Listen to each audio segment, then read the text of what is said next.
Hello दोस्तों, छठ पूजा की शुभकामनाएं आपको। कैसे हैं आप लोग।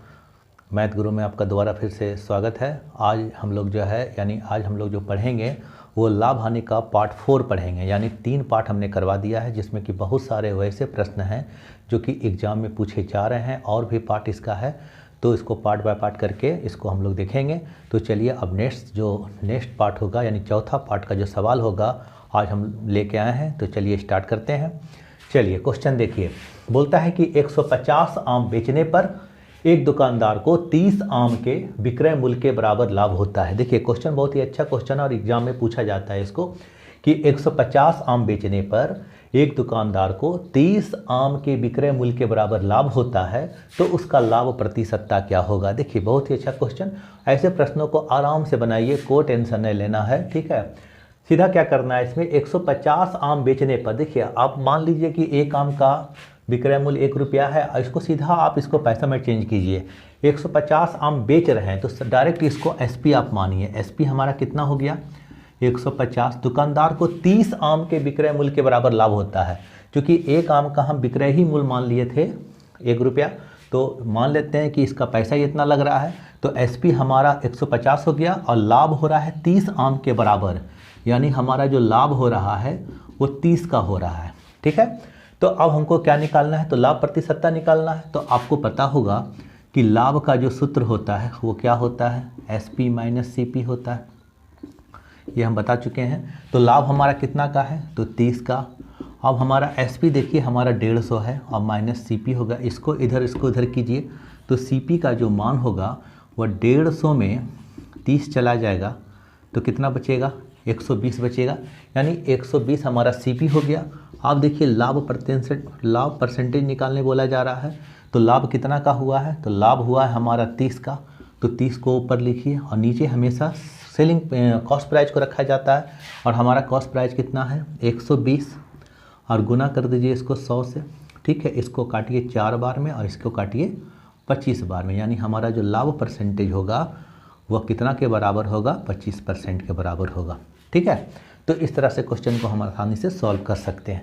चलिए अब हम नेक्स्ट सवाल देखते हैं। इसी पर दूसरा टाइप का सवाल जो पूछेगा हो सकता है हानि में पूछ ले। तो चलिए स्टार्ट करते हैं फिर से। चलिए नेक्स्ट सवाल देखिए। नेक्स्ट सवाल क्या बोला जाता है, ध्यान से देखिएगा कि 40 कलम बेचने पर एक दुकानदार को 10 कलम के विक्रय मूल्य के बराबर हानि होती है, तो हानि का परसेंटेज ज्ञात कीजिए। यानी हानि परसेंटेज कितना हुआ है। तो देखिए ऐसे सवाल को हम लोग कैसे बनाएंगे, आराम से वही कहानी कीजिए इसमें कि 40 कलम बेचने पर, हम 40 कलम बेच रहे हैं तो सीधा बेच रहे हैं उसको आप एसपी मानिए। एसपी हमारा 40। दुकानदार को 10 कलम के विक्रय मूल्य के बराबर हानि होती है, बस हानि होती है 10 कलम के बराबर, तो आप हानि लिख दीजिए कितना का, तो 10 का, ठीक है। तो अब आप यहाँ देखिए कि हानि का जो सूत्र होता है यानी क्या होता है, सीपी माइनस एसपी, ठीक है। हानि हमारा 10 का और सीपी हमको पता नहीं है, तो सीपी यहाँ लिखिए, अब माइनस हो जाएगा 40। अब इसको जब इधर लाइएगा तो सीपी हमारा जो है 50 का हो जाएगा, ठीक है। यानी देखिए आप हमारा कि हमारा एसपी 40 है और सीपी हमारा 50 है, तो हमको जो है हानि हो रहा है 10 का, तो हानि 10 का यहाँ आ गया। तो हानि परसेंटेज निकालना है, तो हानि परसेंटेज बराबर जो सूत्र होता है, जो भी हानि हुआ हो बटा सीपी गुना 100 निकल जाएगा।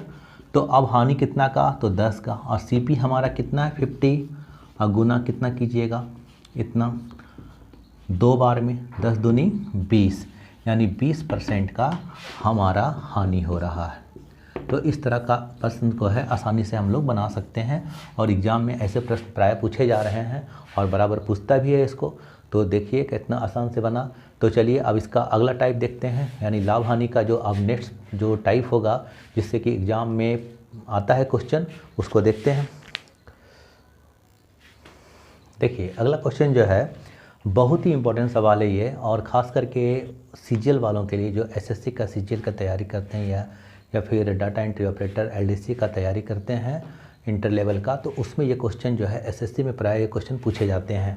और बहुत ही अच्छा क्वेश्चन है, बहुत लंबा चौड़ा है, लेकिन आपको क्या करना है, इसको एक लाइन में सेट करना है और बनाना है। तो देखिए क्वेश्चन में क्या बोलता है और क्या मांगा जा रहा है, तो इसको हम देखते हैं। देखिए बोलता है कि राम एक सामान खरीदकर उसे 10% की हानि पर बेच दिया। राम क्या किया, एक कोई सामान खरीद के लाया और उसे 10% की हानि पर बेच दिया। फिर दूसरा कंडीशन क्या बोलता है, यदि वह इसे 20% कम पर खरीदा होता तथा 55 रुपया अधिक पर बेचा होता तो उसे 40% का लाभ होता।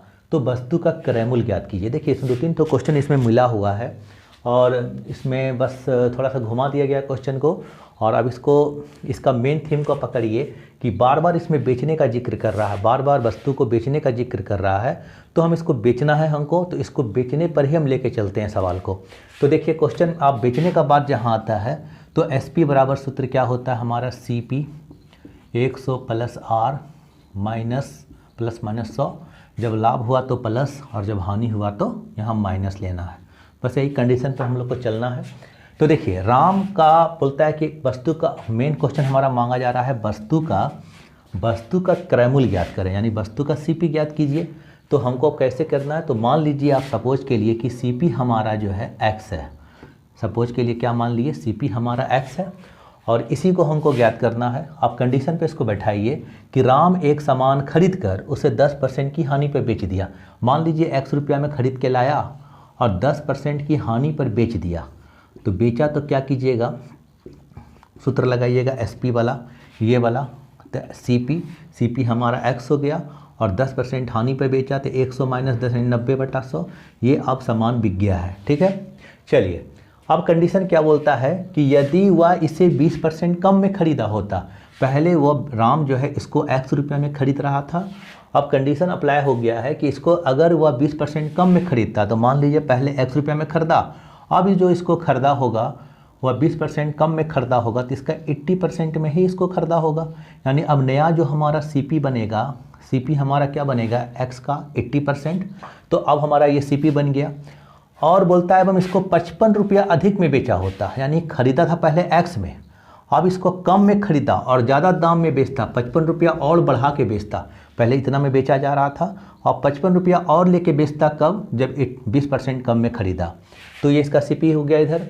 तो बोलता उससे 40% का लाभ होता, तो 40% का लाभ बराबर SP बराबर CP और 40% का लाभ हो रहा है तो 140/100 कर दीजिए। अब देखिए एक इक्वेशन, एक लाइन में इक्वेशन सेट हो गया। अब इसको सॉल्व करना है, काटिए 4 बार में, 5 बार में, 7 बार में, 5 बार में।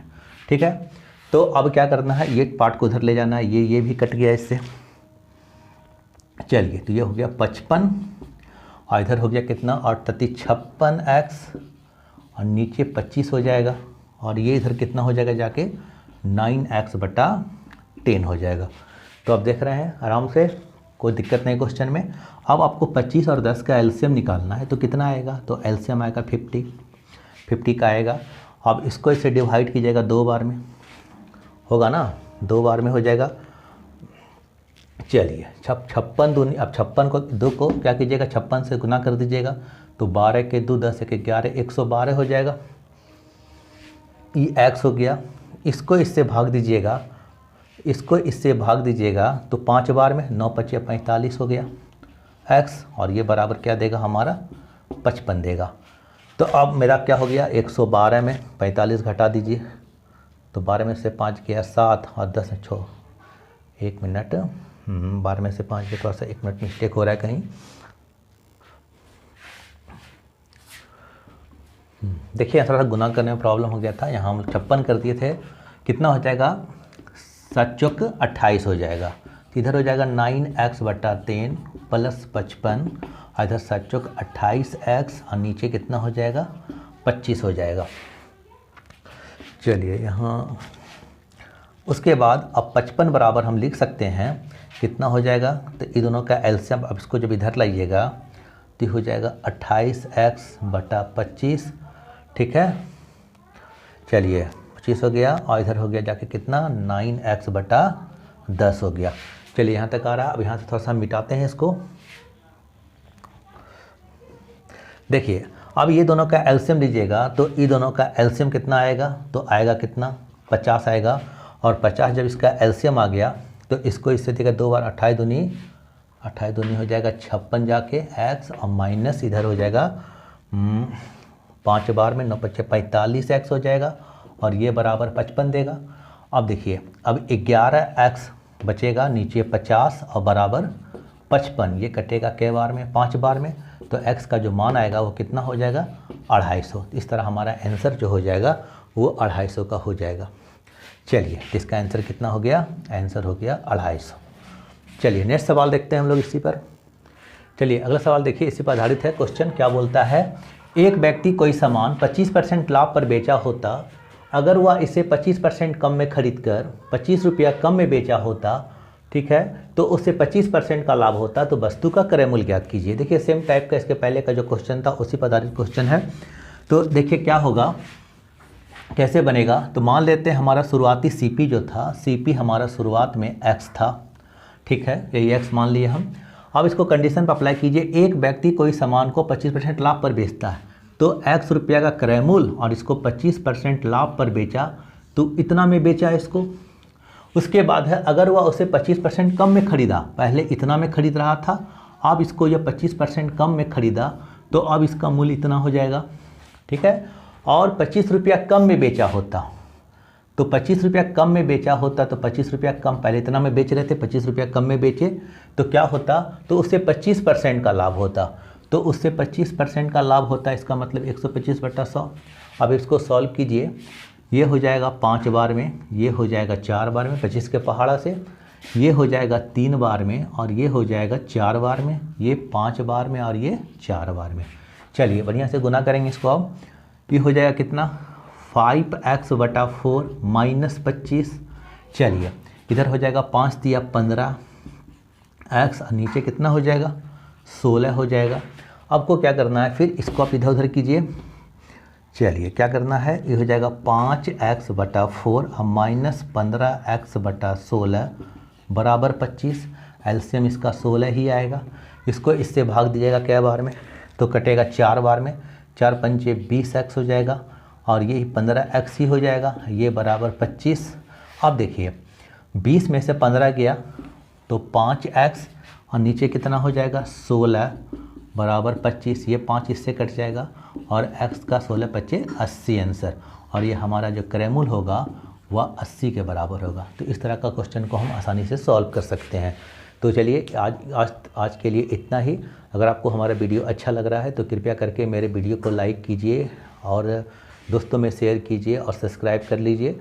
अगर मैं अगर कोई वीडियो डालूं तो आपके तक आराम से पहुंच जाए। चलिए आज के लिए इतना ही। आप लोग अच्छे से छठ पूजा मनाइए। हैप्पी छठ पूजा आप सभी को। Thank you.